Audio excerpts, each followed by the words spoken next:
Hey guys! Tonight we will hear a dramatic story titled The Most Horrific Sexual Practices of Ancient Greece. This is not a tale for the faint of heart. It is a winding journey through dark corridors, echoing chambers, and trembling candlelight into a civilization celebrated for its philosophy, but hiding some of the most disturbing practices beneath its white marble surface. You will never imagine that this terrible thing could happen. So before you get comfortable, take a moment to like the video and subscribe, but only if you genuinely enjoy what I do here. And drop a comment with your location and what time you're listening. I love seeing how far and wide these sleepy journeys travel. Now dim the lights, maybe turn on a fan for that soft background hum, and let's ease into tonight's journey together. The flickering oil lamp above your head throws an amber sheen across the stone walls. You're not yourself tonight. You're someone else, someone who lives and breathes in ancient Athens during the twilight of the 5th century BCE. You are 16. Your name is Lysandra, daughter of a minor merchant. You've grown up surrounded by amphora full of olive oil and jars of honey, hearing your father complain about taxes and competitors, never dreaming that fate would draw you into the orbit of the city's most secretive and terrifying cult. The cult of Kyrios Diomos. You first hear the name whispered at a women's bathhouse, a passing murmur between two aging matrons with gold rings on their fingers and wine-thick voices. You don't know why, but the sound of it chills you. You tuck the name away, like a seed. But the seed takes root that same week when your friend and sometimes rival Mura invites you to a symposium. That's strange enough.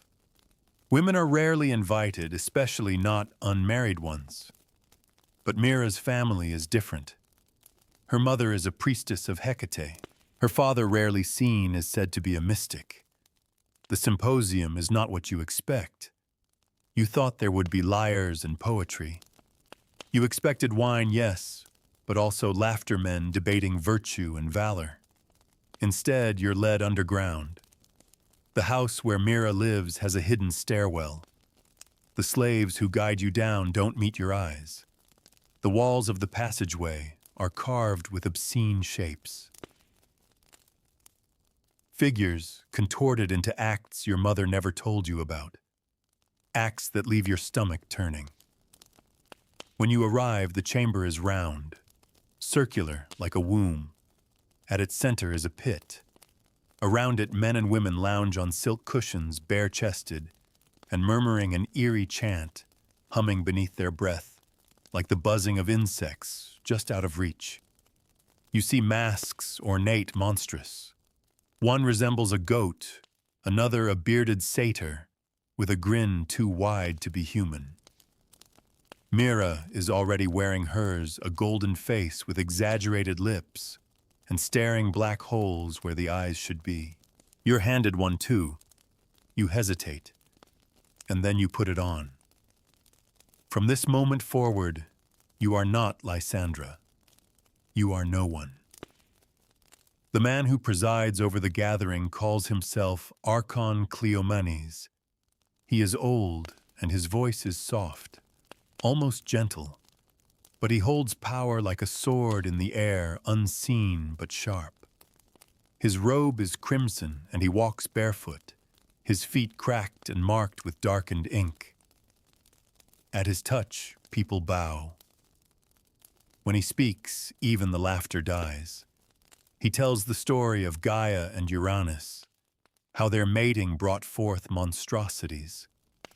He recites slowly how Kronos castrated his father, how Aphrodite was born from the foam of spilled semen. He smiles. This, he says, is where beauty comes from. Pain, submission, seed, blood. The ritual begins. You don't know what's real and what is theater anymore. Figures enter the pit, masked nude, their movements ceremonial. A woman is bound to a wheel. Another kneels at her feet, offering kisses that are more like worship. A man weeps openly as he is flayed by feathers and whispered curses, all of it under the low drumbeat that never stops. Boom, boom, boom. You try to back away, but Mira grabs your wrist. Her grip is vice-like. "This is the truth," she says through her mask. "This is the first night." You leave that night walking sideways, unable to make sense of the sounds in your head. The imagery sticks like honey in your throat. At home, you say nothing, but you dream. And the dreams are worse. By the third night, you're summoned again. This time, no invitation. A scroll tied with black ribbon appears at your door. Your father sees it and pales. He says only, "Your mother once went to them before you were born. You don't ask more. You can't." When you return, the chamber is different. Torches replace lamps. The pit is filled with sand. The masks are no longer mere theater, they are required. Without one, you are nothing. With one, you become something else. Cleomenes tells of sacred coupling of the Hetairae, who serve not just men, but gods through acts of ecstatic revelation. He speaks of Eros not as love, but as violence, a weapon, a scream into the void. A young boy is brought forth, no older than 10. He is offered to an older man as a vessel of Apollo. You feel the bile rise in your throat. You want to leave, but the doors are sealed. The chant has begun again. Boom, boom, boom. You do not know yet that many in this chamber are powerful politicians, scholars, even priests. That what happens here is not outlawed, not truly. It is protected. It is ritual. It is divine. And so it continues. You survive the second night. But you know now there will be more. And Mira. She begins to change. Her skin glows as if touched by something unclean. Her laughter becomes crueler. Her touch more lingering. You don't know what she wants from you. But you will soon. Because the third night is the night of sacrifice. And your name is on the scroll. The scroll lies on the floor like a curse still tied with its black ribbon. You don't touch it at first. You sit across from it, knees pulled to your chest, staring at it, as if it might sprout fangs and bite you. Outside, the wind howls over the clay rooftops of Athens, and the shutters of your room rattle like the bones of dead gods. You already know what's written inside, though you haven't opened it. They've summoned you again. This time you understand what it means. Your father avoids your eyes all morning. He busies himself with weighing barley and counting amphorae, but his hands tremble. Your mother, who rarely speaks, places a dried sprig of laurel under your pillow.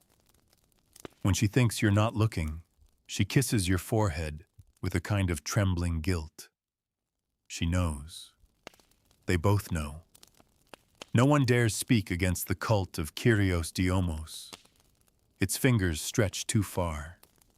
Men who vanish in the night are never looked for.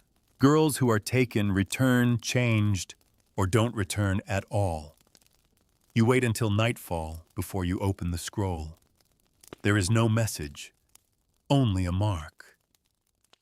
The same spiral you saw carved into the chamber walls, the Ouroboros, the serpent devouring its own tail. You dress in silence, a plain linen himoshin. You tie your hair back with a red cord as they require. Mira told you once that red is the color of surrender. You step into the street, and Athens is quiet. Too quiet, as if even the city stones are listening. When you reach the house again, there are new faces. The guards at the door are not the same slaves as before. These are armed men, their eyes flat and cold. One of them, bald with a jagged scar across his brow, searches you. Rough hands, no words. Then the stairwell, deeper this time. You descend further than you thought possible. The air grows cooler. The scent of myrrh and blood thickens. You begin to hear the music flutes, this time weaving through the stone like snakes. And that infernal drum beat, distant but rising. Boom, boom, boom. The chamber you enter is no longer a room. It is a cave. A place older than Athens itself, perhaps older than gods. The ceiling yawns above you, lost in darkness. The walls are wet, natural, not carved, not man-made. The altar has changed too. Now it is shaped like a man, or something like one. A figure with erect phallus, outstretched arms, and hollow eyes. Its surface gleams with oil and something darker. They call it the bridegroom. You're not the only one summoned tonight. 5 others stand in silence, faces pale, wrists trembling beneath their sleeves. 3 girls, 1 older woman, and a young boy. You notice the boy is wearing a gold earring. His lips are stained purple with crushed berries. Someone has painted his eyes with coal. He looks like a doll, a plaything. Cleomenes appears, as always barefoot, his voice soft as silk dragged across broken glass. He welcomes you all. Tonight, he says, is the Hieros Gamos, the sacred marriage. It is not a union of love, he explains. It is a merging of flesh with shadow. A return to the primal order before laws, before morals, before shame. You are to be the offering. The others will be witnesses or vessels. You are led to the pool. It is shallow but wide, filled with warm liquid, rose water mixed with wine, maybe blood. It smells sweet, too sweet. You step in. You are told to strip. Hands remove your robe before you decide. The music grows louder. Flutes scream. The drum is now joined by tambourines, the rattling like bones shaken in a grave. Then the acolytes come forward. There are 3. Men with painted faces, bodies oiled and adorned with ivy. One of them carries a goat skull. Another holds a double-headed phallus carved from ivory. The third wields a whip of horsehair dipped in red. The ritual begins. You do not understand all of it. Much of it is in ancient dialect, a language the common Athenians no longer speak. But the meaning is clear in gesture, in rhythm, in touch. You are kissed, smeared with honey, then salt. The whip traces patterns down your spine, not striking, not yet just tasting. You are lifted from the water and laid at the base of the statue. They blindfold you. The darkness feels like drowning.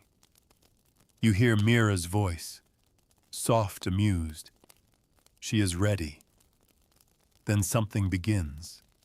It is not one man. You are sure of that. It is many. Touches from different angles, some tender, some cruel, laughter mixed with chanting. The statue behind you is warm as if alive.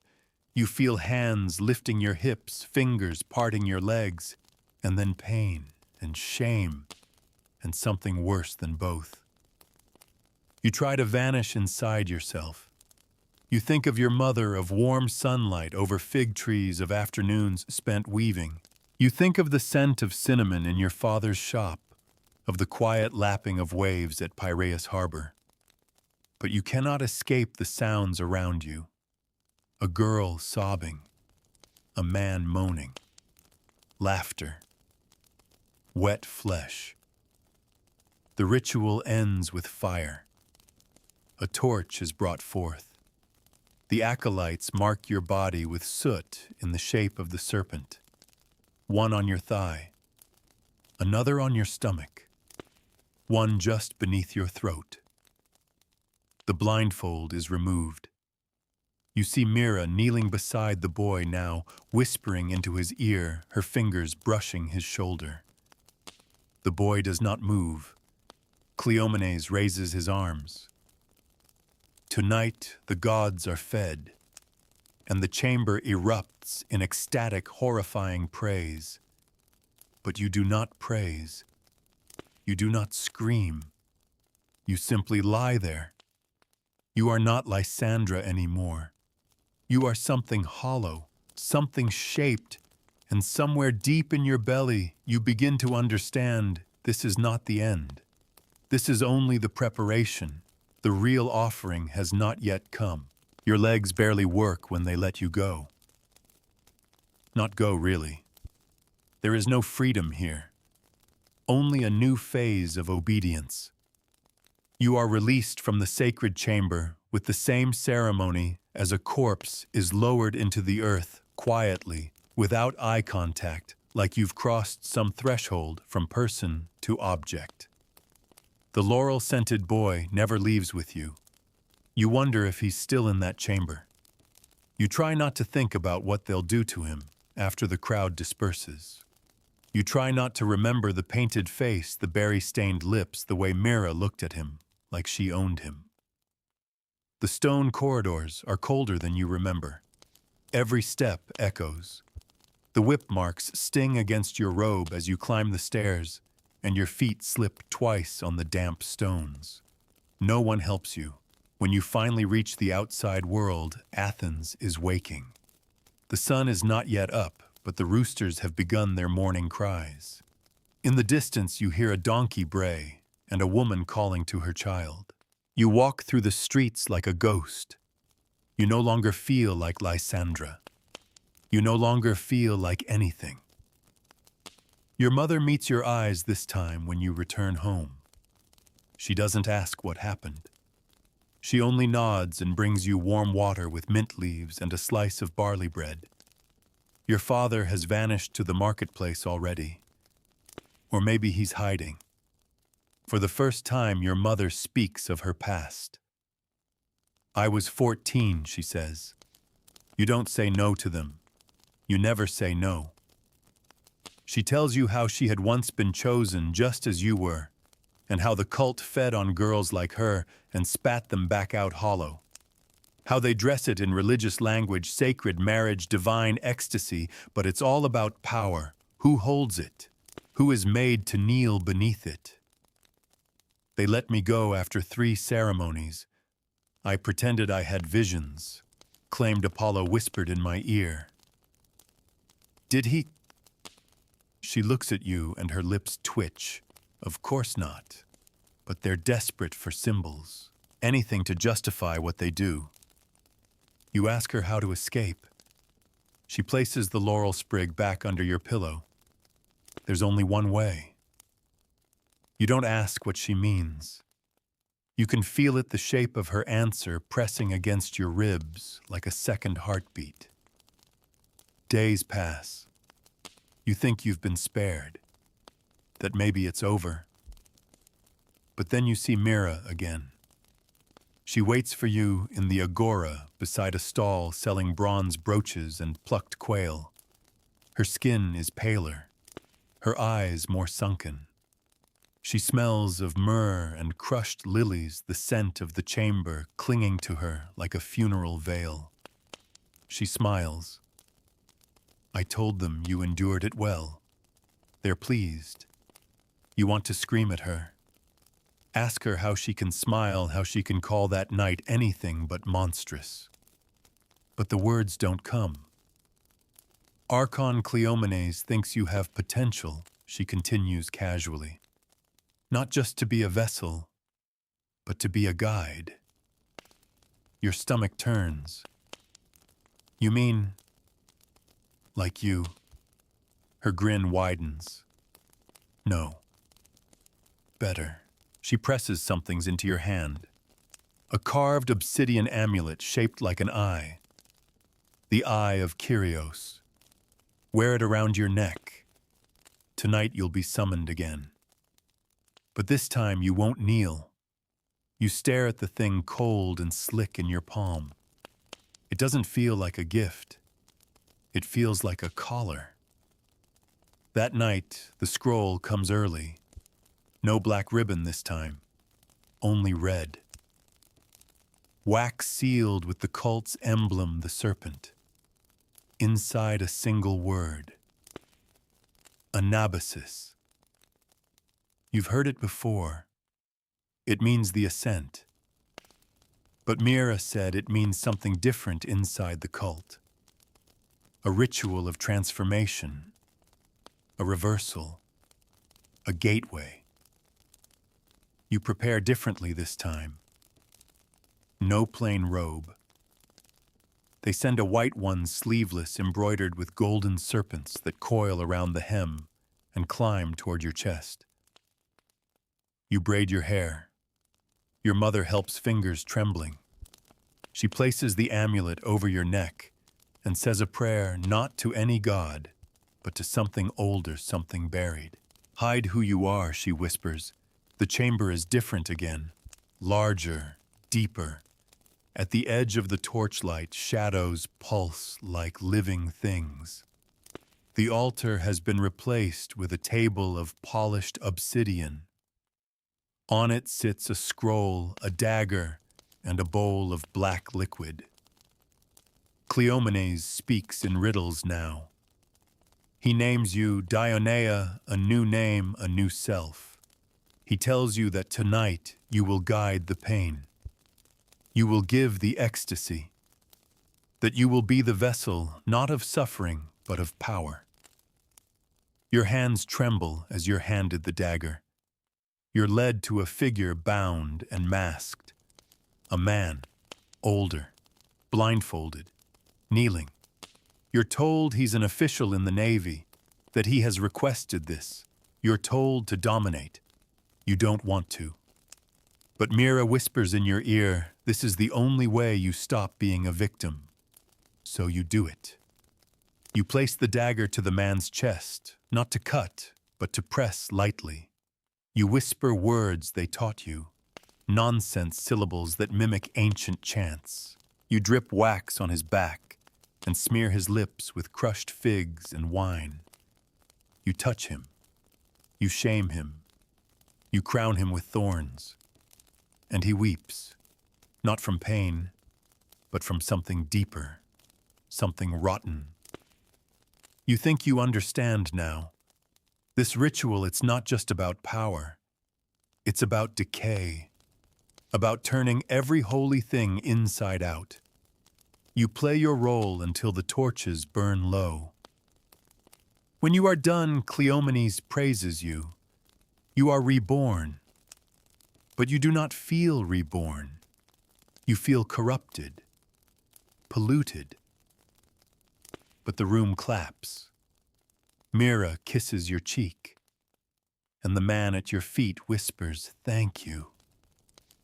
Back in your room, you stare at the dagger they let you keep. Your mother sits at your bedside. "I think I know how to end this," you whisper. She nods. It will require blood, and in the shadows you begin to plan. The dagger lies beside your bed, its obsidian edge catching the light of the oil lamp like a grin full of secrets. You haven't slept since the ritual. Not truly. You close your eyes and see the man's bowed head. You feel the wax, the wine, the heat of the torches. You hear the applause that followed, the applause that made you sick. But beneath the revulsion, something else stirs. Control. You'd tasted it. You hated it. But it meant survival, and survival was no longer enough. Now you want revenge. Your mother waits in the courtyard. She sits by the olive tree with a shallow basin in her lap, cleaning lentils one by one. She doesn't speak until you do. They've given me a new name, you say quietly. Dionea. She nods. Daughter of Dionysus. I think I can use it. She stops sifting. Her fingers tighten. They'll see through you. You shake your head. They see only what they want to see. They believe they're untouchable. A pause. Then your mother reaches into her garment and pulls out a wax-sealed scroll. Older than any you've received. Its seal is crumbling, the ink faded. She hands it to you. You may not understand all of it, but read it. That night by oil lamp you unroll the scroll. It is not written in any dialect you know. The symbols are sharp, angular, older than Homeric Greek. Your mother tells you it was written by a Thracian priestess, a survivor of a different cult, one the Athenians tried to erase. It speaks of rituals meant to poison from within. Symbols that unmake power rather than invoke it. And names old gods long buried. Nameless ones who do not grant pleasure but revelation. If the cult of Kyrios Diomos claimed to serve ecstasy, these forgotten gods demanded honesty. The kind of honesty that tears skin from bone. You do not flinch. You begin your masquerade slowly. You embrace your new name, Dionea, in public and in secret.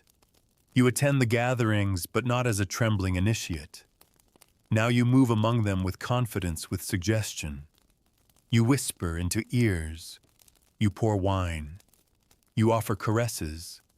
And you ask questions. You learn that Cleomenes is not the highest. There is another, the masked father.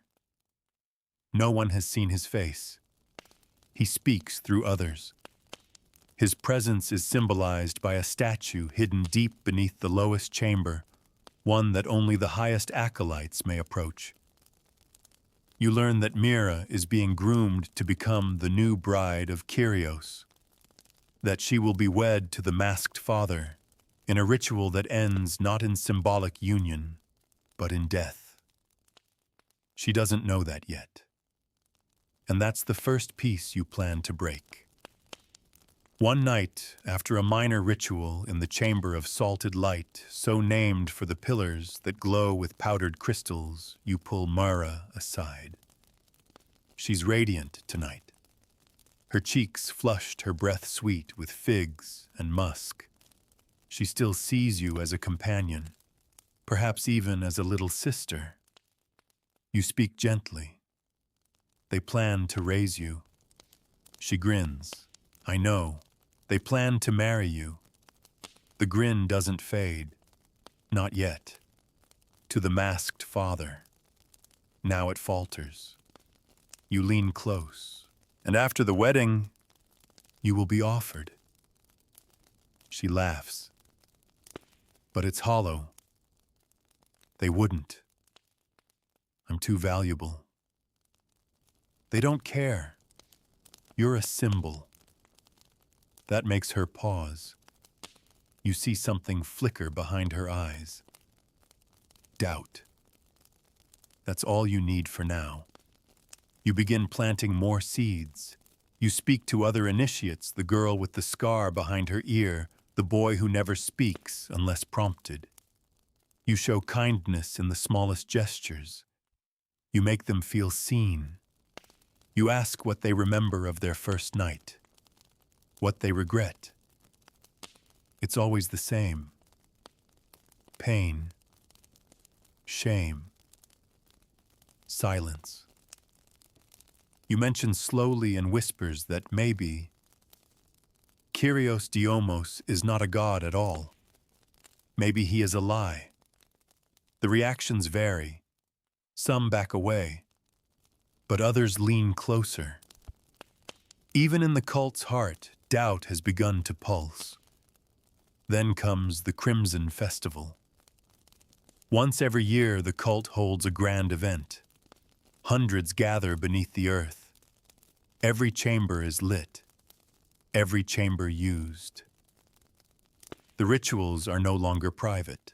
They are theater, spectacle, grotesque displays of submission and control.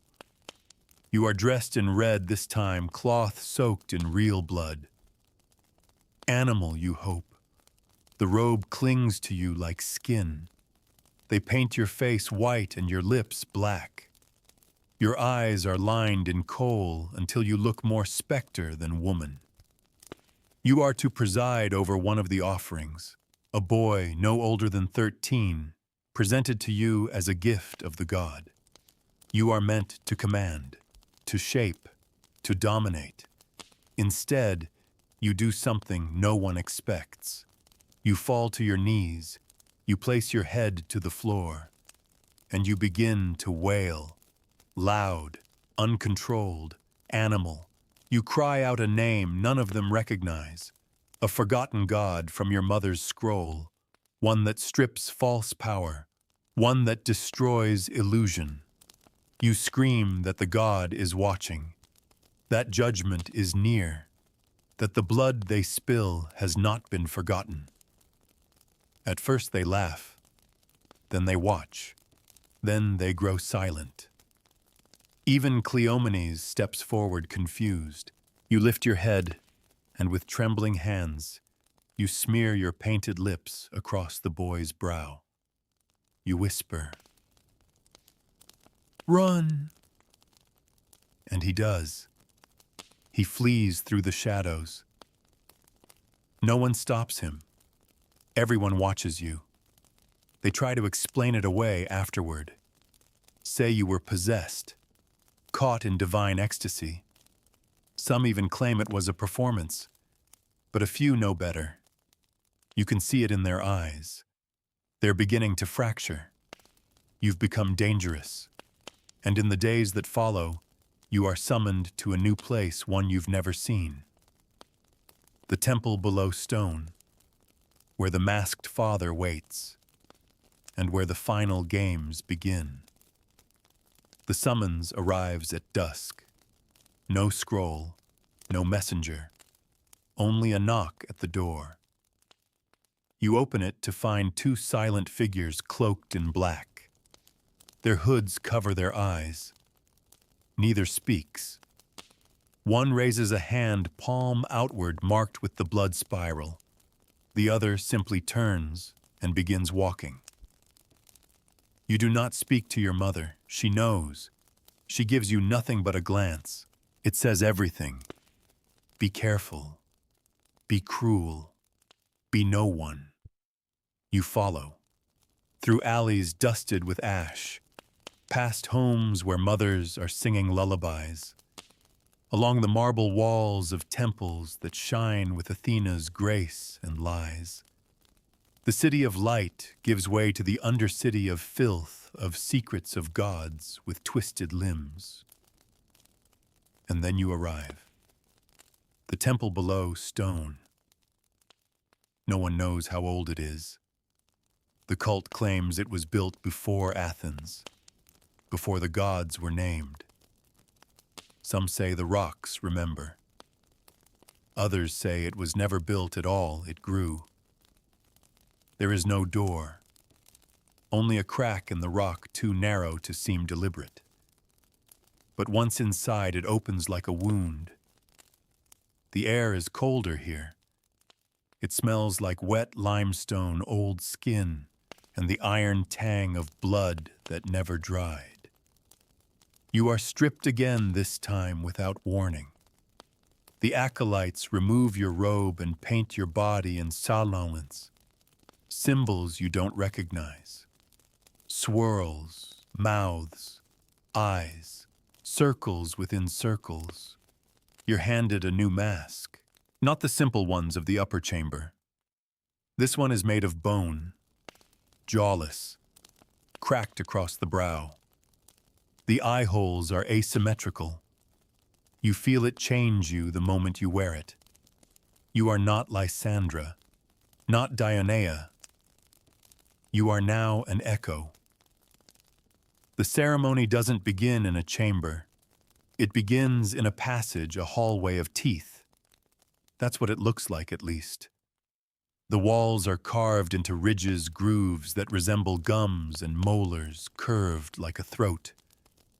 They lead you to a circle of torchbearers, and there, finally, he appears. The masked father. He is taller than you imagined, not frail like Cleomenes, strong, wide-shouldered, robed in deep black with chains of bronze at his waist. His mask is a monstrosity, a fusion of goat and man with long curling horns, a leering tongue, and eyes that seem to shimmer from behind the slits. He carries a staff. The top is carved with lovers twisting into each other, impossible forms, limbs tangled until it's unclear where one body ends and another begins. He speaks in an older tongue, not Greek, not even Thracian. Something else. It vibrates in your chest like thunder, and though you can't understand the words, you feel the meaning. You are chosen. A table is brought forth. Upon it lies a body, female, unmoving, blindfolded. She is young, limp, breathing shallowly. You want to run, but then you see it. Her arm, a spiral tattoo just above her wrist. You remember her, one of the girls from your first ceremony. She hadn't screamed then. She had stared blankly into the dark. She was already gone. The masked father places a blade in your hand. Not obsidian this time. Bronze. Dull. Used. He places his hand over yours, and together you cut. The girl does not cry out. Her blood flows into a bowl. Her body twitches once, twice, then stillness. The masked father lifts the bowl and drinks. Then he passes it to you. You stare at it. The warmth, the copper scent, the rippling surface catching torchlight like the sea. You drink. It burns. It sweetens. It warps. And then the visions begin. You fall not physically, but within. Your mind bends. The stone ceiling stretches away. The torchlight becomes stars. You are floating, or buried, or burning. You see faces, not human ones. Faces of animals with human mouths. Infants with open, endless eyes. Statues crying blood. Lovers merging into each other until they are meat and sound and breath. You see Myrrha, too. Her face split by two expressions, bliss and terror. And you see yourself naked, bleeding, standing atop a pyre. Flames rising. And someone in the shadows laughing. When you wake, you are on the floor of the inner sanctum. Naked. Shaking. The paint has smeared. The bone mask lies beside you, cracked clean in two. The masked father is gone. Only Cleomenes remains standing beside a brazier. He does not speak. He places a robe over your shoulders, and he whispers, "You have passed. You are no longer servant. You are now a witness." You ask him, voice hoarse, "What did I see?" He smiles. What we all see. The end of self. The perfect joining. You feel sick, but you bow, and you whisper, "Thank you." That night, you do not return home. They take you to a private chamber, high above the city, in a marble villa whose windows face the sea. It belongs to one of the cult's patrons. A naval commander, old thin with rings on every finger. You are kept like a prized pet, fed honey and goat cheese, bathed in milk and rosewater, given scrolls to read, some erotic, some philosophical, some in languages you don't recognize. You are now precious, but you are also watched, always. You begin writing in secret, etching into wax tablets, using the Thracian symbols from your mother's scroll. You craft a false gospel, a holy text supposedly revealed to you during the blood-drinking trance.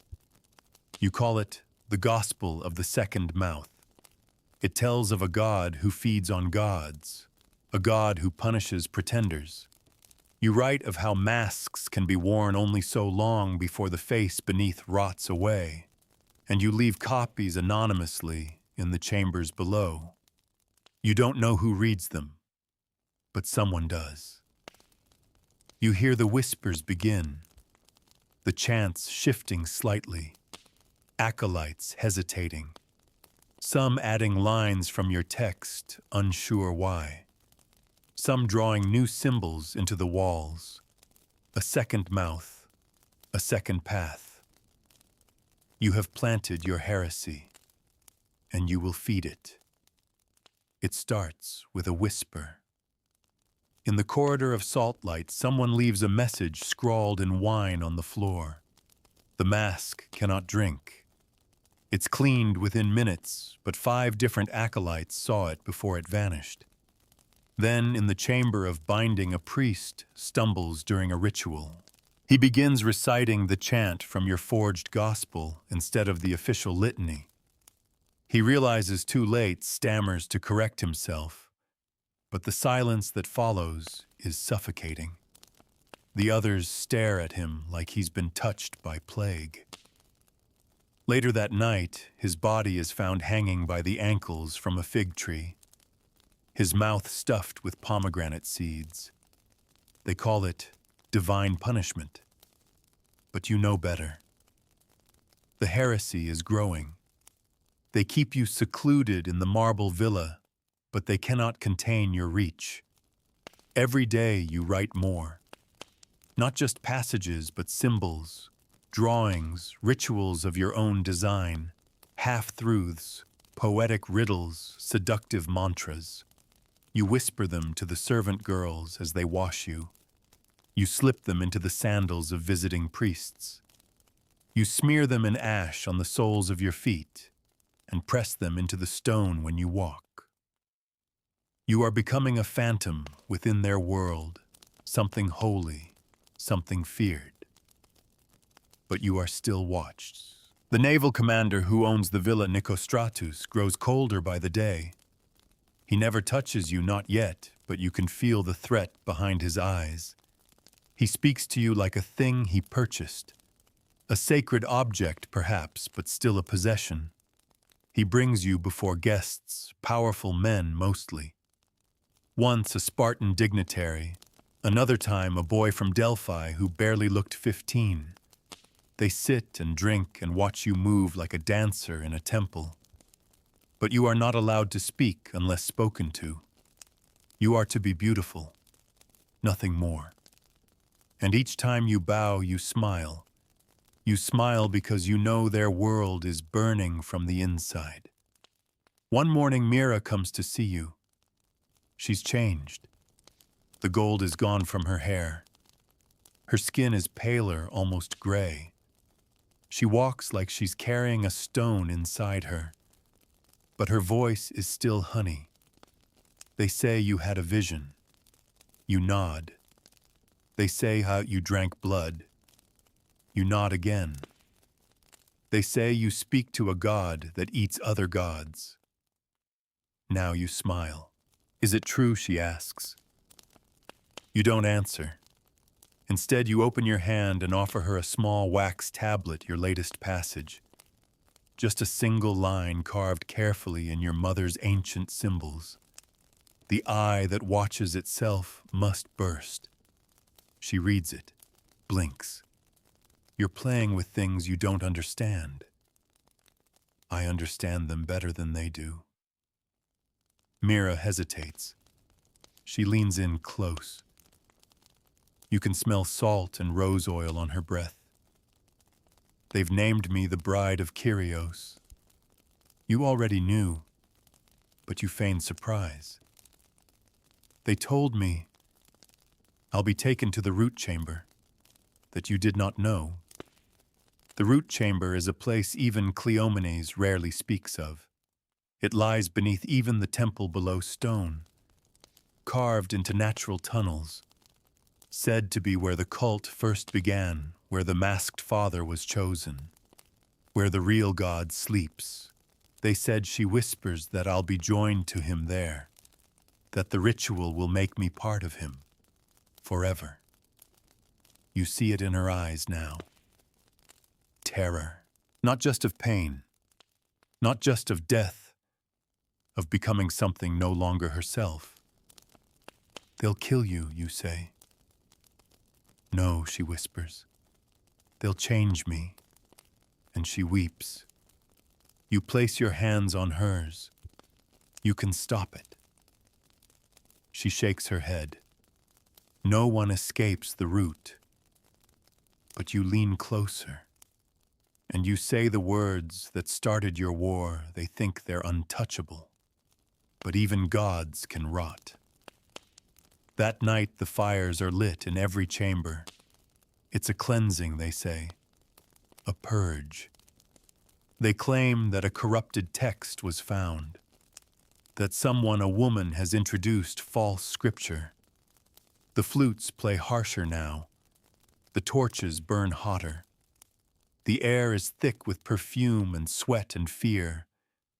They drag a girl into the pit, one of the quiet ones. You remember her. She had once braided your hair after a ritual. She had smiled like a child. They strip her, bind her. They say she spoke the name of the second mouth aloud. She screams your name as they beat her. Not Dionea, your true name. Lysandra, but you do not speak. You cannot. If you defend her, they'll know. If you remain silent, she dies for you. You watch. You swallow your guilt like honey turned to ash. She is flayed with silver reeds. She is bathed in scalding wine. She is declared impure. And then she is kissed on the lips by Cleomenes himself and thrown into the root chamber, not to be wed, to be fed. You break that night, not outwardly, inwardly. You sit by the window in the villa and stare at the moon and promise yourself no more girls, no more boys, no more masks. You will burn this place to the ground. But to do that, you must become what they fear most, a false god that bleeds truth. In the days that follow, the cult begins to tremble. Initiates are divided. Some cling to the old rites. Others secretly copy your verses onto the bottoms of bowls, into the folds of their robes, into the backs of their thighs. A priest slits his own throat during a ceremony chanting your name.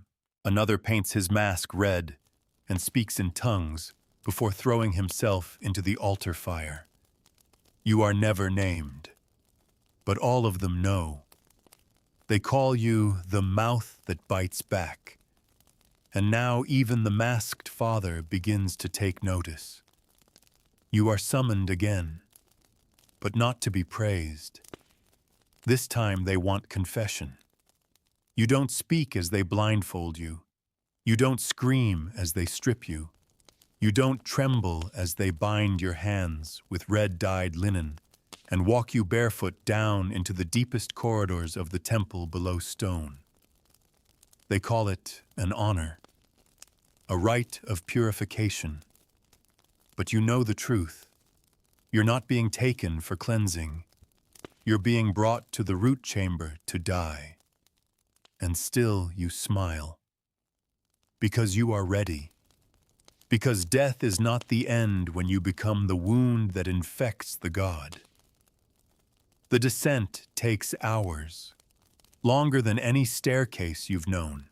You hear the drip of water, the hiss of unseen steam, the occasional screech of bats fluttering just above your head. The tunnel narrows until you feel stone grazing your shoulders. The blindfold is soaked with sweat. Behind you, two silent acolytes walk in step. Ahead of you, a man chants a slow, grinding melody, a language with no vowels, only harsh consonants that click like bones. Finally, the floor softens. The air thickens. Your feet sink into something that isn't stone, something that breathes. The blindfold is removed, and you see it. The root chamber. It is vast, more like a cavern than a room. Fungi glow in pale violet clusters across the walls. The ground is soft like moss, mixed with skin. Thick roots twist from the ceiling like veins pulsing slightly, as if drawing breath from the deep. And in the center of it all, the god flesh. A massive figure, not statue, not quite living. A lumpen humanoid form embedded into the ground. Its face is eyeless. Its mouth is a gaping spiral ever open. Its arms are twisted behind its back, fused to its own ribs. Dozens of masks hang from it, bone, wood, clay, metal, dangling like trophies. It reeks of blood, honey, and old heat. The masked father kneels before it. He does not speak to you. He speaks to it.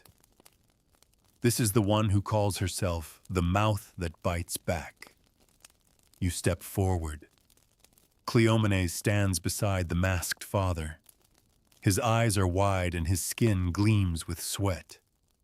She has spread rot through the chambers, he says. She has poisoned the rites. She has killed with her words. You say nothing. The godflesh does not move. But the chamber grows colder. Or maybe the air just remembers what it felt like to be holy. You are forced to your knees. The masked father approaches. He removes his mask. It's not what you expected. He's not monstrous. He's ordinary. A man with thinning hair, sunburned cheeks, and pale, cracked lips.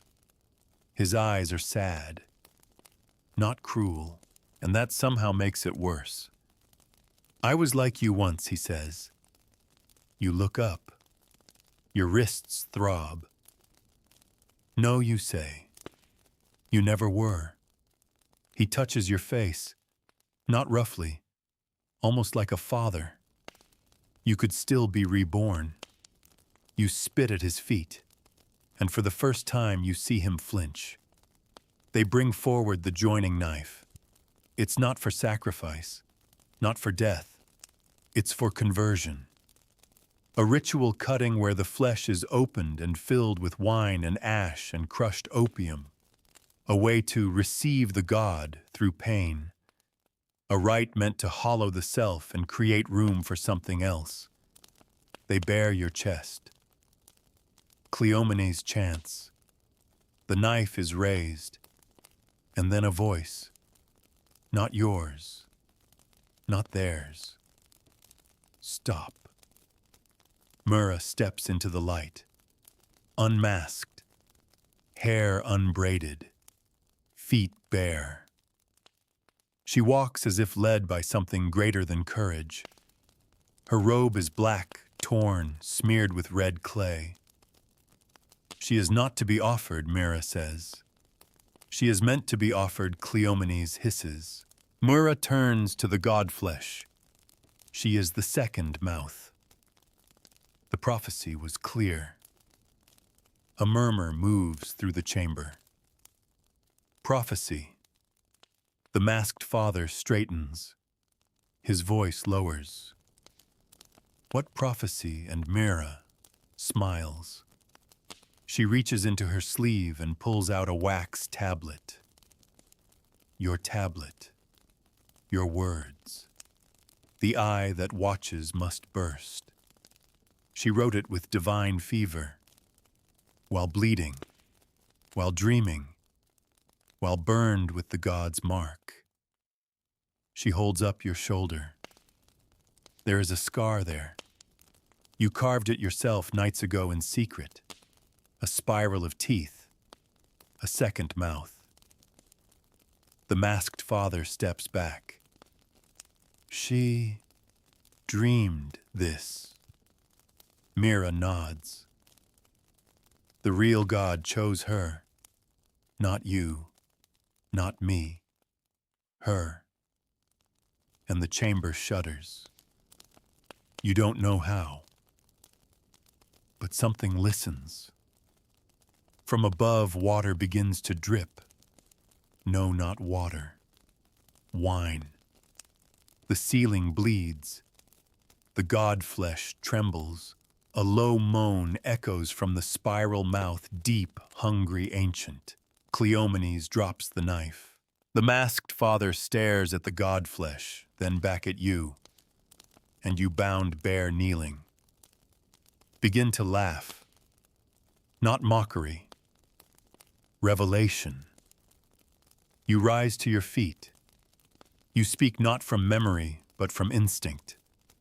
The god feeds on obedience, but chokes on doubt. The god devours pleasure, but perishes in silence. The god cannot bear to be seen. And then you open your eyes wide. Too wide. So wide they tear. You've practiced this, in the dark. A trick with wax and powder. It looks like blood. It looks like sacrifice. The chamber screams. Acolytes fall to their knees. Some beg forgiveness. Some flee. Some tear off their masks and begin clawing at their own faces. The god flesh convulses. The masks on its limbs clatter to the ground. The roots above rain down dark sap. And in the chaos you slip free. Mira cuts your bonds. You rise together, no longer prey. The spiral bleeds. The god flesh does not rise, does not fall, but it weeps from every seam. Its mouth, that gaping, eternal whirl of silence, now spills wine-dark blood down the mossy stones. The masks once hanging from its limbs are shattered, scattered like molted skin around the chamber floor. The cult has never seen a god wounded, and that you know is the crack that breaks their whole foundation. You and Mira don't flee. You stay, because now they are the ones who run. Cleomenes is gone, disappeared into the tunnels during the collapse. Some say he threw himself into the old salt well, murmuring praises to a god that no longer listens. Others say he was taken by the god flesh itself, absorbed into its limbs in one last groaning gasp. The masked father survives, but only barely. He is carried from the root chamber, pale, shivering, silent. They wrap him in black cloth. His mask is gone. His eyes stare through everyone. The god he served has fallen ill, and in his heart he knows it. In his absence, a vacuum opens, and you step into it. It begins with a lie. My body was filled with the spiral, you say, and it saw the rot. You whisper this into the ears of acolytes who once ignored you. You stand in the chamber of scent and offer blessings to the sick. You lay hands on frightened novices and murmur riddles. You wear no mask, but they bow anyway. You are no longer called Dionaea. You are now Phonedismia, the voice of suffering. They begin to echo your gospel, not with confidence, not yet, but with fear. Fear is fertile ground. You know this better than anyone. Mira watches you. She who once led you down the stairs is now your shadow. Her eyes flicker between reverence and confusion. She saved you. She amplified you. But now she wonders, did she birth something worse than what came before? You do not answer her unspoken questions. Instead, you direct your energy toward the rituals. You rewrite them. You transform the rites of agony into parables of disobedience. The flogging ritual is no longer a punishment. It becomes a test. How long can one endure false belief before it cuts to the bone? The binding ceremony is inverted. Instead of tying the initiate, the priest is bound. The message power must kneel before suffering. You remove the children. That part ends immediately. No more boys painted in coal. No more broken bodies on the altar. That cruelty served no purpose. It fed only monsters. The monsters now crawl in silence, knowing you watch. The older priests resist. Some mutter that the old ways must return, that the god flesh is simply testing their faith. You deal with them quietly. One vanishes during a moonless night. His body later found near the upper city, a second mouth carved into his chest, his true tongue removed. Another is dragged screaming during a ceremony. He is not part of the spiral they chant. And you say nothing. You neither order it nor stop it. You let the myth grow. You do not lead with a sword. You lead with fear of what might be watching. You are the crack in the stone. You are the breath before collapse. Soon they begin to imitate you. Acolytes paint spirals onto their foreheads, their inner thighs behind their knees. They carry broken masks like relics. They sleep without speaking, hoping the second mouth will whisper in their dreams. You write new passages using your mother's symbols, but you never explain them. Mystery is power. The fewer people understand, the more holy it feels. And still, something festers beneath it all. You begin to hear rumors of a third mouth. Not from you, not from Mira, from somewhere else. Some say it speaks in dreams. Others say it appears in reflections, faces in water, that whisper in reverse. A young boy claims the god flesh has grown a second face on its back. You go to see it yourself. You descend alone to the root chamber. The air is thicker now, the fungi dimmer, the blood has dried. The god flesh lies still, but something has changed. There at the base of its spine is a crack, small, black, like a wound just beginning to open. It does not look like a mouth, but it breathes. You do not tell the others. You return to the surface and continue the work. The chants grow louder, the processions more elaborate, the rituals more theatrical. Where there was once cruelty for cruelty's sake, there is now cruelty with purpose. The difference is slight, but it means everything. And then the unexpected. Your father appears, not in the chambers, not in the villa. He waits for you one evening in the olive grove near your childhood home. He looks smaller than you remember, weathered, eyes sunken. He kneels when he sees you. I had to see if you were real, he says. I'm not. You look like your mother. You don't answer that. He fumbles for something in his robe and pulls out a scroll. Old, bound in cracked leather. She left this for you, said. You would need it if you ever became more dangerous than the cult itself. You take it. You do not open it. Yet. That night, Mira confronts you. Her voice is raw, her hands tremble. You've turned it into something worse. You tilt your head. There are no more children on the altar. There are corpses hanging from the rafters. You pause. She's right. You're no longer saving anyone. You're ruling them. And the spiral that began as a rebellion has become another collar, another cage. You go to your chamber and finally unroll the scroll. It's not a gospel, it's a warning. The scroll trembles in your hands. Your mother's handwriting is sharp and deliberate. She did not write in grief or haste.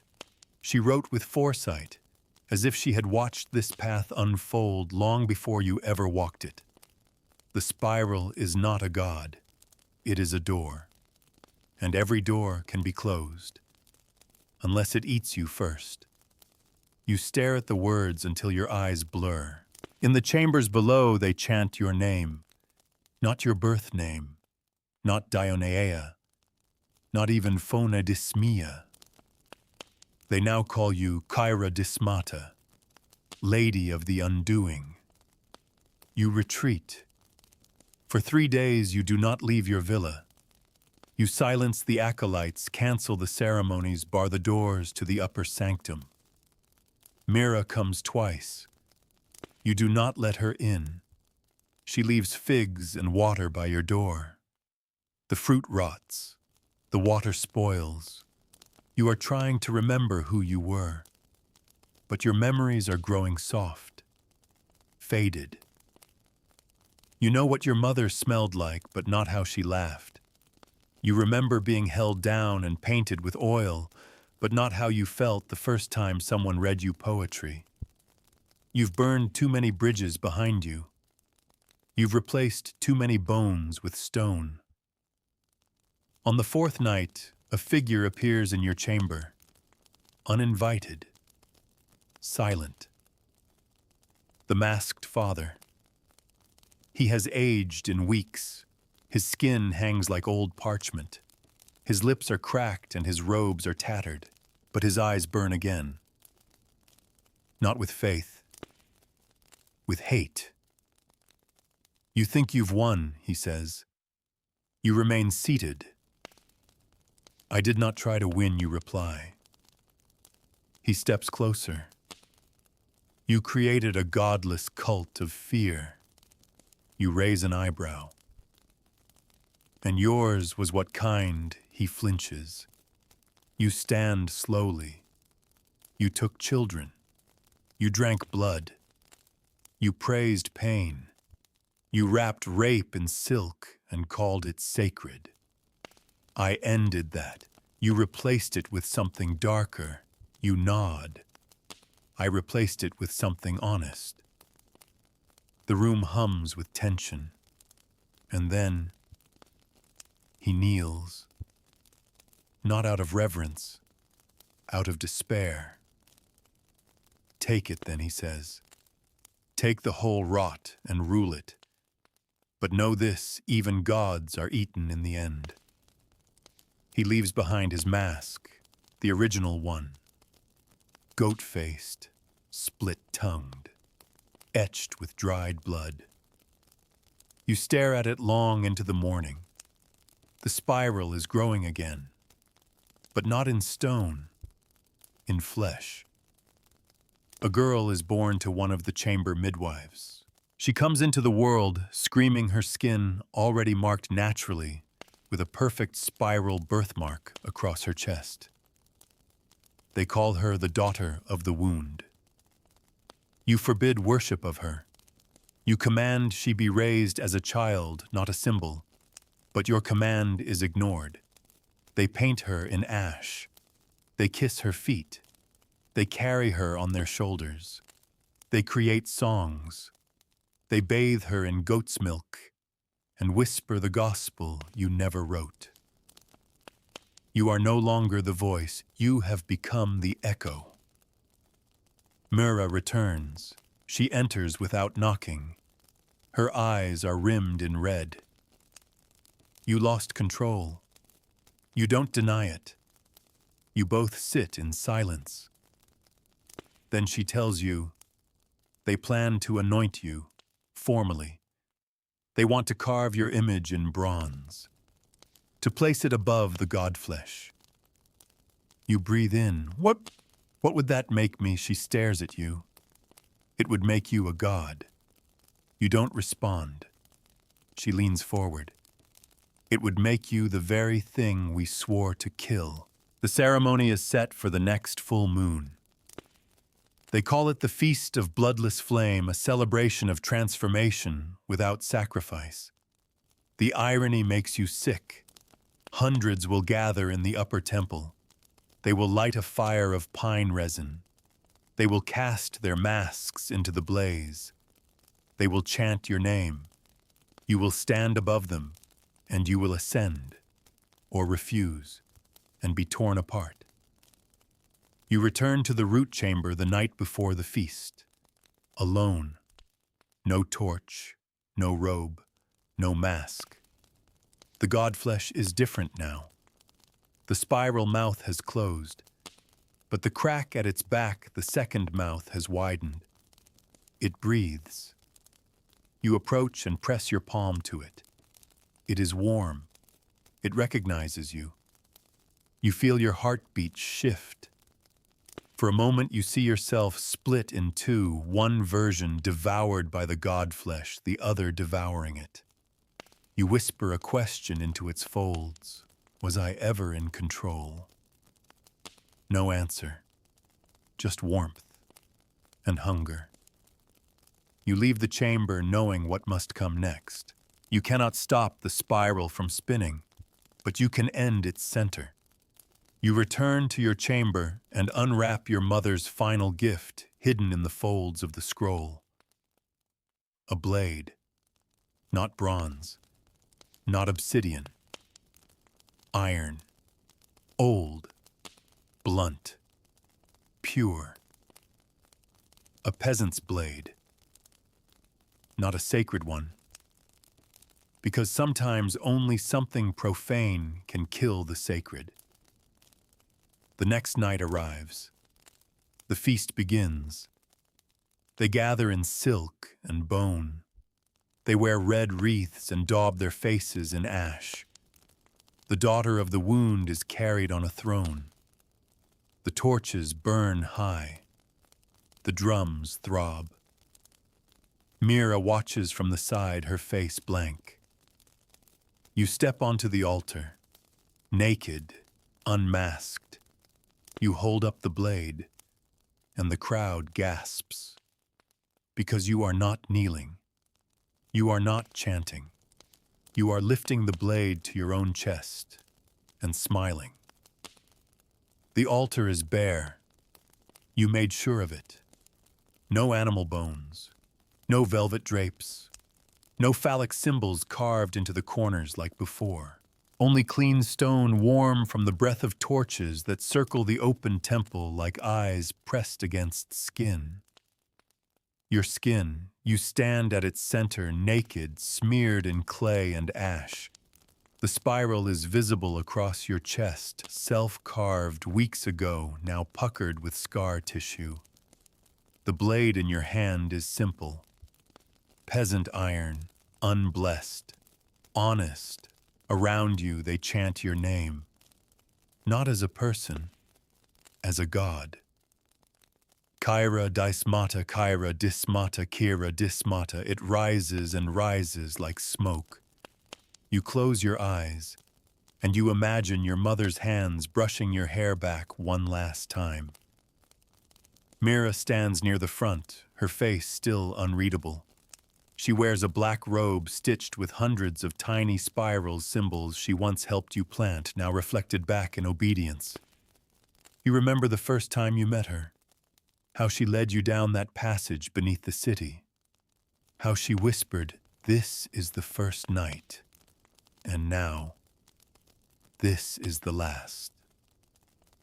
The drums halt, silence, only fire crackling, only breathing, only waiting. You step forward slowly and raise the blade. You press it against your chest, just above the spiral. And then you speak. Once I was offered to the god of wounds. You look out across them, eyes wide, hands raised in worship. Then I became the wound. A murmur ripples through the crowd. You continue. You wanted a God who would never punish you for what you did. A God who let you drink wine and call it blood. A God who let you break children and call it worship. A God who never spoke back. Your voice sharpens. I am not that God. You lift the blade higher point first toward your own throat. You whisper, but if you need blood, take mine. And just as you begin to press the blade into flesh, a scream. Not yours. From behind the crowd. All heads turn. An acolyte bare-chested, masked in bronze, staggers into the firelight. He is drenched in black. His fingers are bent at impossible angles. His mouth gapes, but it is not his voice that screams. It is coming from inside him. The spiral. The spiral screams. He collapses to the floor, retching. Out of his mouth falls a lump of flesh, a second tongue. Coated in blood and ash, it writhes once before going still. Then silence again, and then panic. The crowd fractures. People shove. Some fall to their knees. Others claw at their robes as if trying to tear the spiral off their skin. One woman stabs herself in the stomach with a hairpin. A man begins gnawing at his own hand. Mira rushes to the altar. She grabs your wrist. We have to go, but you don't move. You're watching the blood pool beneath the man who screamed. It is running toward the altar, in a perfect spiral. The godflesh is awake. You feel it. Even here, far above the root chamber, it is pulling. Not bodies, not souls. Stories. You hear your own voice echoing back at you, but it's from weeks ago. Even gods can rot. You hear Mira whispering, they'll change me. You hear your mother beware the moment they fear you. The crowd is screaming now. Someone throws a torch. The altar catches fire. Mira yanks you backward as the blaze races across the platform. The blade clatters from your hand. A column cracks. Ash rains from above. And then beneath the sound of panic, a sound rises. Breathing, not yours, not human. It comes as from beneath, from the spiral. The stone splits. A chasm opens where the altar once stood. Smoke pours upward, so does something else. Flesh, rising, not fast, not lunging, slithering. A column of skin stitched with masks, bones, open mouths, hands protruding, teeth glistening. It reaches for the sky like a tongue that forgot how to speak.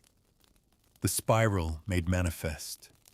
The God they all worshipped. Not holy, not wise, just hungry.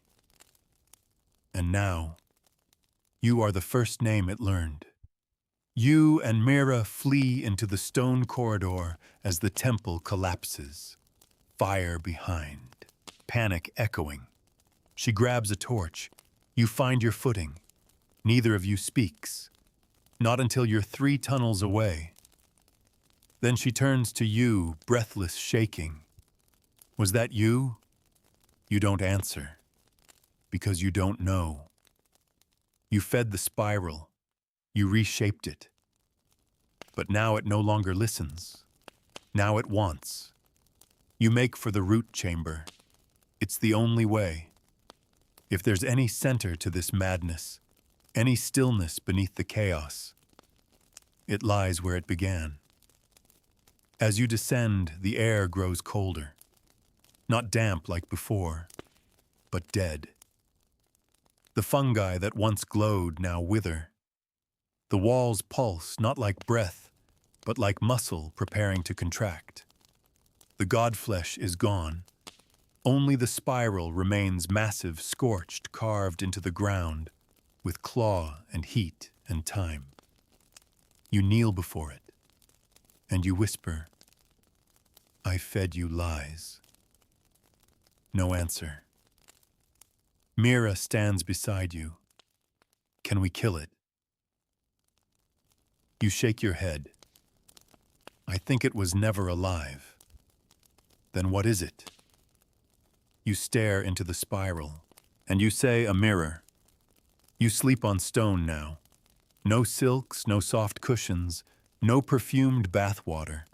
Just the cold slab at the base of what once was the root chamber. Mura curls beside you, wrapped in a shredded cloak. Her breath is shallow, her dreams violent. Above you, the temple burns. The city doesn't yet know. They think the cult's collapse is a fire, a mad feast gone wrong, another twisted rite erupting in tragedy. The Athenians have seen enough of those to shrug and move on. But you know better. You know what it means when a spiral opens and doesn't close. The godflesh is gone, but something remains. A scar in the stone. A spiral you can't look at directly. Every time your eyes stray toward it, you feel a pressure behind your teeth, as if your jaw wants to open wider than it should. You try to remember your name. It takes too long. When you say Lysandra, it feels like borrowing someone else's skin. The cult is gone, but its rituals are not. They echo, not in chambers or halls, in you. On the second night after the collapse, someone finds you. A girl, 12 years old, draped in rags, skin marked with soot. She kneels at the edge of the root chamber and whispers, "You're her, the mouth." You rise slowly. She doesn't flinch. She opens her hand and shows you a coin, not silver, not bronze, bone, carved into a perfect spiral. "Others are coming," she says. "They dreamed of you." You want to scream. You want to tell her to run. But part of you, the part that wore the bone mask, the part that rewrote the chants, wants her to stay. By morning, 3 more arrive. A boy missing an eye, a priest who once bound you to an altar, and a woman who speaks only in riddles. They don't ask you to lead. They don't ask for truth. They kneel. They wait. They whisper your words back to you, not the ones you meant, the ones they needed. And so even in ruin, you reign. Mira tries to stop you. She pulls you aside one dusk and says, "Don't you see what's happening?" You nod. "I see it perfectly. They think you're holy. I never told them that." You don't have to. She steps closer. "You said you wanted to burn it all down." "I did." And now you pause. And then you say, "I've learned the fire has rules." That night they chant beneath the spiral. Not hundreds, not dozens, 5. But that's how it starts. Always. 1, then 5, then 20, then a wave. You do not lead them in chants. You sit and listen. You let them pray. But when they offer you their blood, you refuse. You tell them the spiral doesn't need flesh, only memory. They don't understand, but they obey. And then the dreams begin again. You see the root chamber flooded with ink. You see the god flesh crawling backwards into its own mouth. You see yourself, but not yourself. Your eyes gone, your face stitched shut, and your chest blooming into a second spiral that sings instead of bleeds. You wake up choking on dirt, and Myrrah watching you. Her voice is a whisper. You're changing. You nod. So are you. She nods too. But only one of us still remembers who she was. You begin to forget more. Simple things. The smell of figs in summer. The weight of your father's hands when he held you up as a child. The way your mother looked when she was happy. What remains are verses, passages, fragments, not scripture, code. You no longer feel flesh as you used to. The kiss of wind, the ache of hunger, the pulse between your legs. You are not dead, but you are not only living. On the seventh night, Myrrah leaves. She says nothing. She takes no torch. Only the cloak she once gave you. You do not follow. You do not cry. She was always part of the first spiral.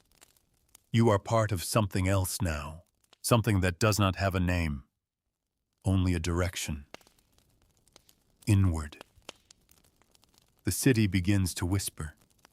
Fishermen speak of boneless figures wandering the coast.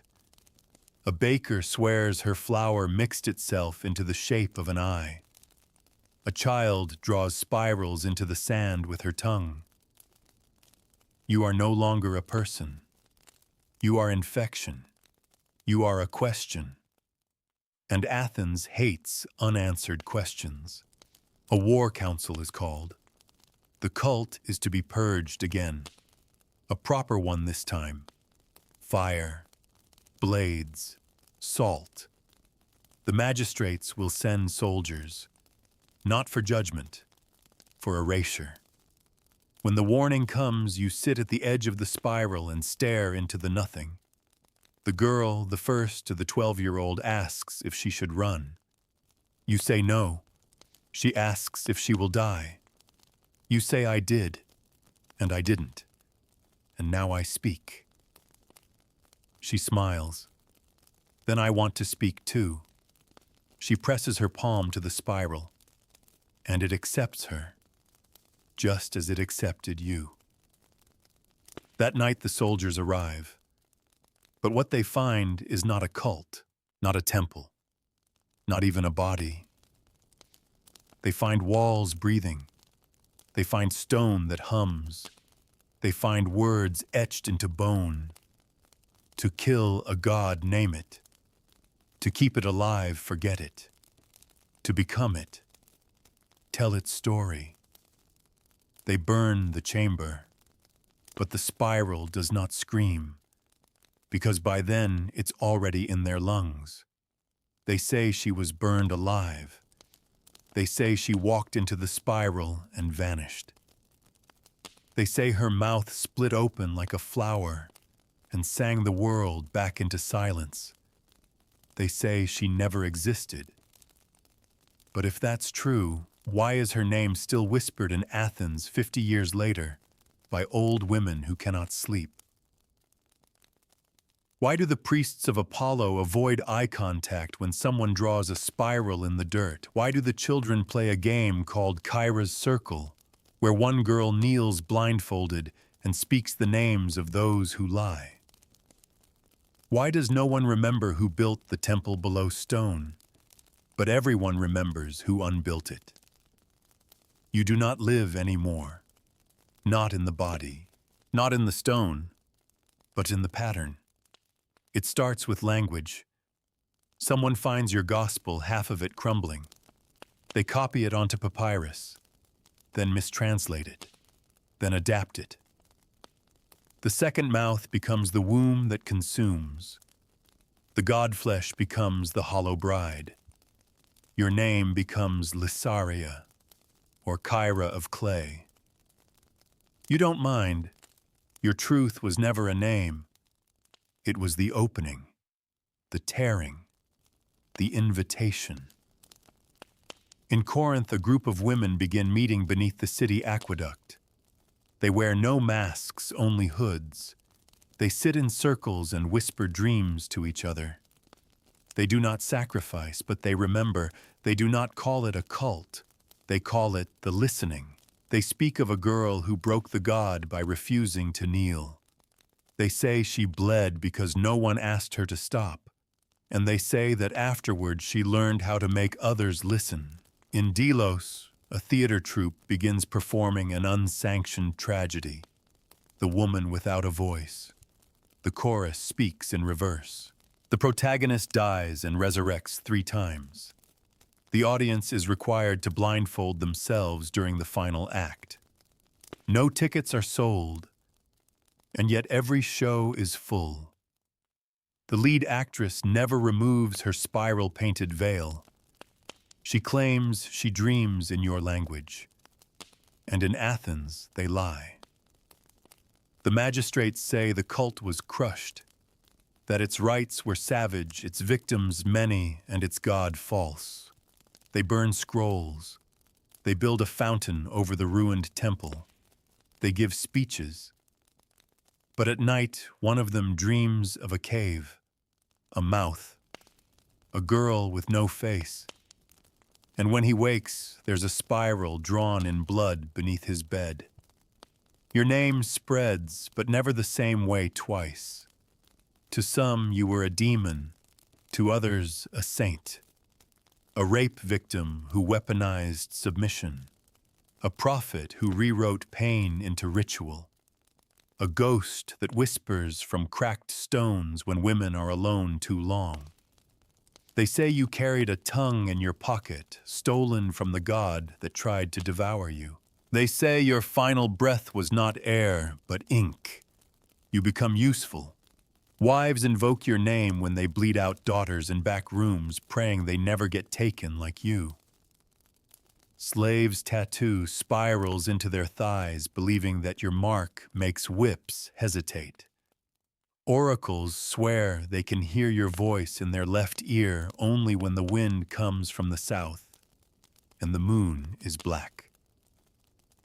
Your myth becomes a tool.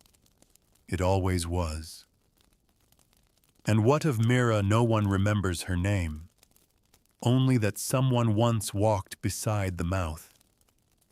Some say she died in a coastal town whispering your name into the sea. Others say she founded a new sect that worshipped silence itself, wearing red veils and walking backward through ceremonies. Still others claim she outlived the empire, but they never write her name. She becomes what you refused to be a witness. There is one scroll hidden in a temple in Rhodes, unsigned, undated, possibly forged. But it claims to be written by you. It reads, "I did not want a god. I wanted something that could not be named, something with teeth, something that would bite back." Scholars debate its authenticity for centuries. But those who read it at night, they often dream of spirals. Over time, your practices are sterilized, cleansed, repackaged as metaphor. The rituals become chants. The chants become poems. The poems become philosophies. Young men recite fragments of your teachings in symposiums, not knowing they were once screamed through blood and fire. A philosopher claims Lycerian logic proves the gods were ideas, not beings. He dies, coughing up teeth. One cult remains, tiny, hidden. They do not take children. They do not chant aloud. They gather in caves with water running beneath their feet because the spiral demands sound be broken to be heard. They say the spiral is still spinning. They say one day it will close, but only when someone tells the whole story, without flinching. And now, here you are again, whispered in the dark, to someone in their bed, to someone drifting off, to someone just like you, curious, wounded, waiting for the first night. You thought you'd fall asleep by now, that this would be just another voice drifting in the dark. But you're here, still listening, still turning every word over in your head like a coin that might show a different face if flipped one more time. You've followed her this far, Lysandra Dionea Phone Dismia Kyra Dismata, the girl who was made a vessel, a mask, a mouth, who burned a god and became its echo. And now slowly you begin to realize this story has not left you untouched. You think about the spiral now, not as a symbol, but as a sound. You hear it when your breath loops against the pillow, when the fan hums, when your thoughts circle the same image, a body kneeling, a crowd watching a god that doesn't speak until it breaks. You feel it in your jaw, in the back of your throat, that small, unexplainable pressure, like something wants out. No one told you the story would stay. They never warned you that a tale like this, whispered slowly, dripping with ash and blood, and names that never held, could cling to the folds of your brain like wax cooling inside your ears. But here it is, alive, not as a memory, but as an invitation. You're not just listening anymore.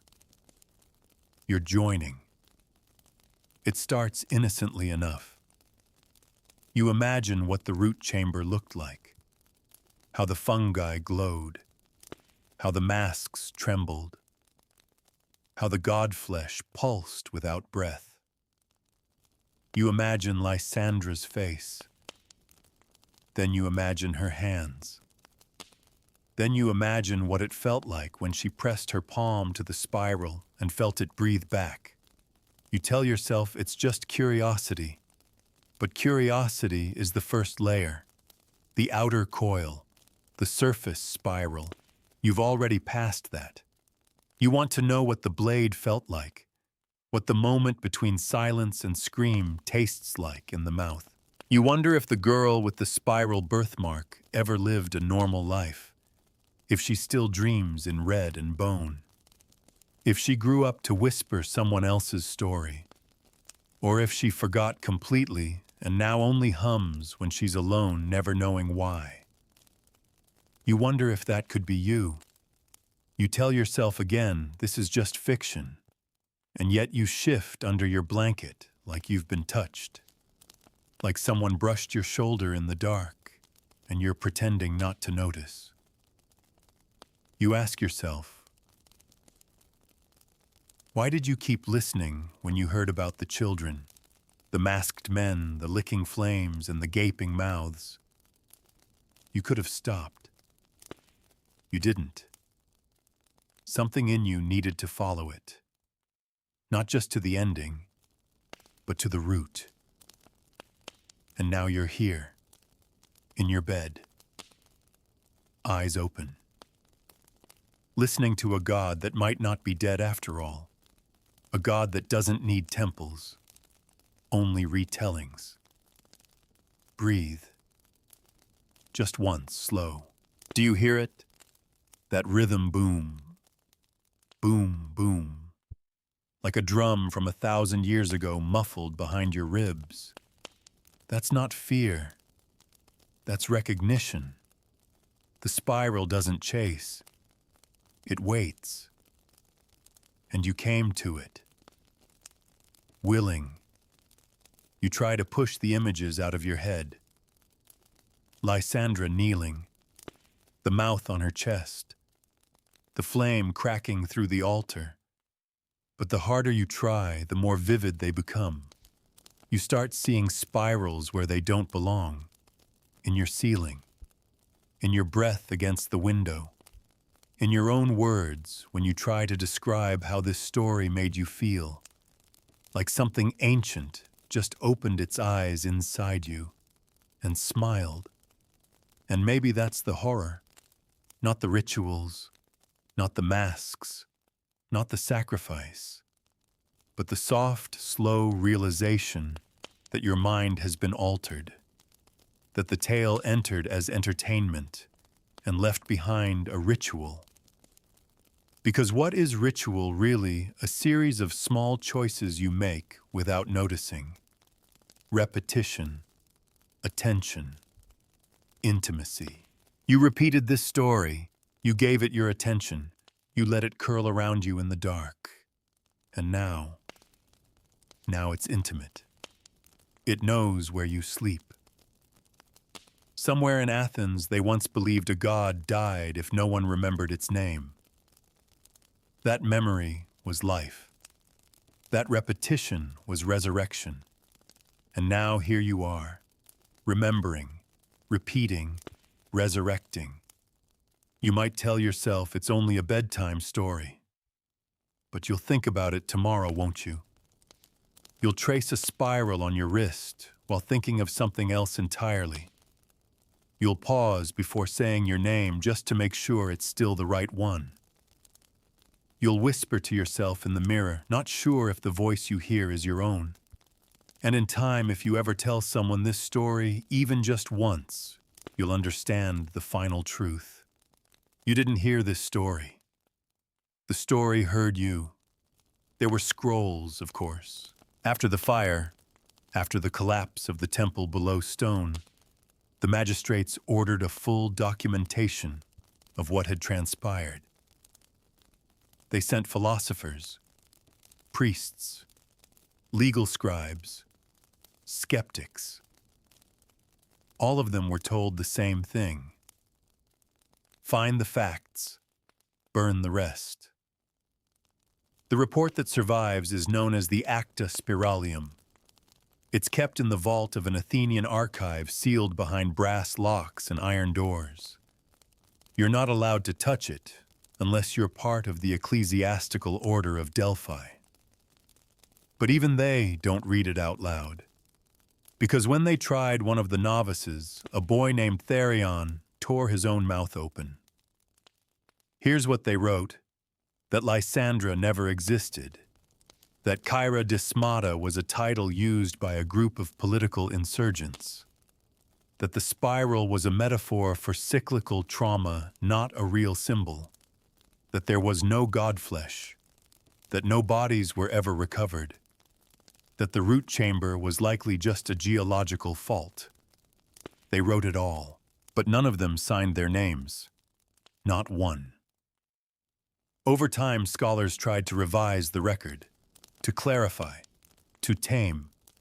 They said the cult was an erotic brotherhood later corrupted by female mystics, that Lysandra was a priestess of Dionysus, not a heretic, that the masks were tools for psychological projection, that the spiral was just a decorative motif. They gave lectures. They published manuscripts. They named academic chairs after themselves, and one by one they disappeared. Some lost to madness. Some vanished in the hills. Some were found face down in basins of wine, their tongues twisted into coils. And still the story survived. In footnotes, in half-burnt tablets, in the way students whispered in libraries when they stumbled across certain words. The spiral refused to die because it never needed to be believed, only remembered. There is one scholar, an Alexandrian scribe named Elixos, who wrote the most dangerous commentary. He claimed that the rituals of Kyra Dysmata were not sexual perversion, but semantic sabotage. He wrote, they dismembered language the same way others dismembered flesh. They cut apart meaning. They made blood into metaphor and metaphor into prayer. They infected time with recursion. He died writing the word again, over and over across the walls of his home. When they found him, the ink was still wet. Others searched for the root chamber. Years later, an excavation beneath modern-day Athens uncovered a hollow beneath a marble shop. They expected bones. They found none. They found masks, dozens, buried upright in a perfect spiral, each carved with the same word over and over: phone, voice. They say the stone walls there still hum, not loudly, just enough to make a man stop and tilt his head, just enough to make him wonder if he heard a girl whisper a name he doesn't recognize but feels like he should. No historian agrees on who Lysandra really was. Some say she was one of many. Others say she never existed at all. But when asked what happened in that place, no one can answer the same way twice. They each give a different version, a different name, a different ending, which is exactly what she wanted. Because the spiral doesn't crave worship. It craves repetition. It feeds on every retelling, every denial, every attempt to cleanse it. You can burn the temple. You can erase the name. You can bury the scrolls in caves and salt the dirt and silence the tongues. But if one person remembers even vaguely, even incorrectly, it lives. And so the spiral began to surface in other places.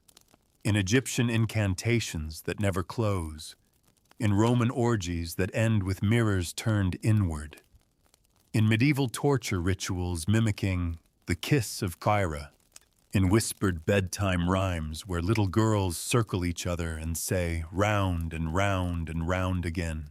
The spiral calls with lips of pain, don't open wide or she'll come through and spin her tongue inside of you.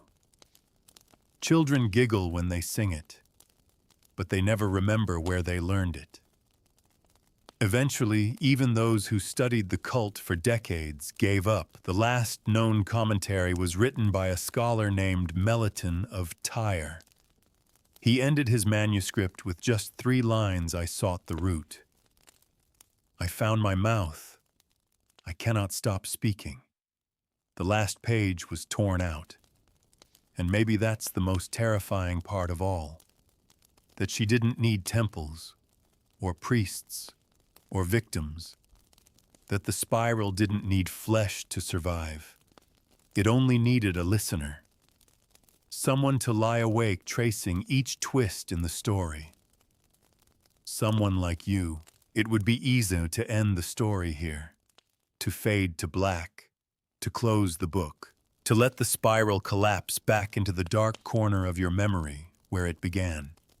You could pretend Lysandra was just a myth, that the temple below stone never existed, that the rituals were just dramatic flourishes from a storyteller who went too far, that the god flesh never pulsed, that no child ever cried with a spiral painted across their chest.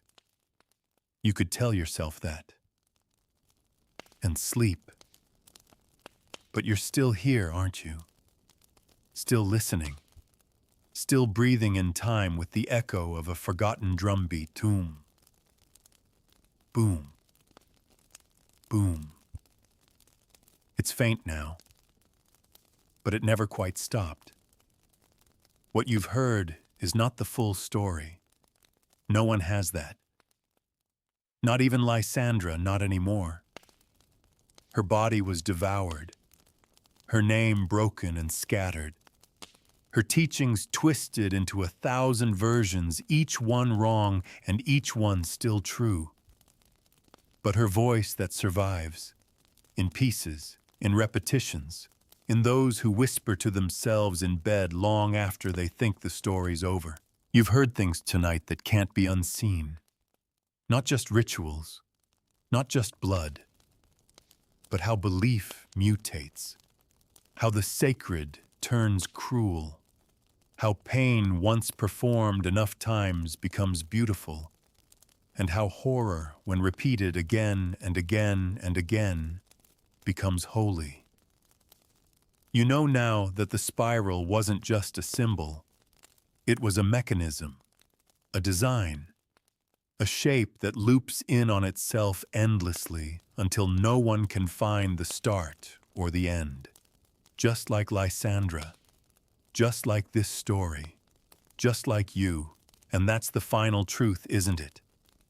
This was never just her story, it was yours.